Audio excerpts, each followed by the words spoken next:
Marriages are made in heaven. ఎవరికి ఎవరితో పెళ్లి జరుగుతుందో చెప్పడం అనేది చాలా కష్టం.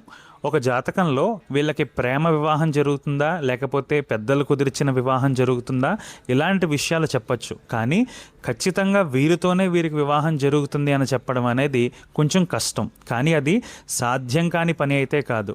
ఎప్పుడైనా సరే ఇద్దరికి వివాహం జరుగుతుందా లేదా అని తెలుసుకోవాలి అంటే ముఖ్యంగా ఒక వ్యక్తి జాతకంలో ఆయన ఏ దశలో పుట్టారో చూసి ఆ దశకి సంబంధించిన గ్రహం ఏదైతే ఉందో అది అమ్మాయి యొక్క 7వ స్థానంలో ఉన్న 7వ స్థానాధిపతితో ఉన్నా కూడా ఆ కనెక్షన్ అనేది ఏర్పడుతుంది. అప్పుడు వీళ్ళిద్దరికీ వివాహం జరిగే అవకాశం ఖచ్చితంగా ఉంది.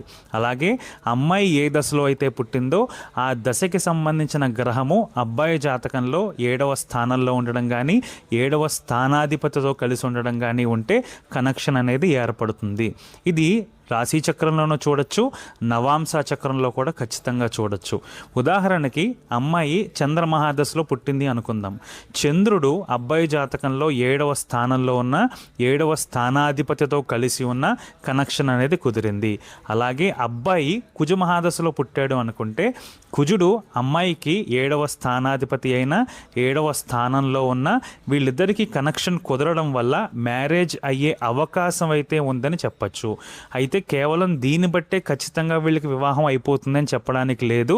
ఒక పెళ్లి జరగాలి అంటే అది వాళ్ళ తలరాతను బట్టి ఆధారపడి ఉంటుంది.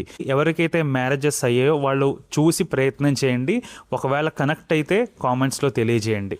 నేను దీనికి సంబంధించిన ఒక లాంగ్ వీడియో చేశాను. ఆ లింక్ నేను డిస్క్రిప్షన్లో పెడతాను. సో మీరు ఇంకా వీటి గురించి తెలుసుకోవాలి అనుకుంటే ఆ వీడియో చూడడానికి ప్రయత్నం చేయండి.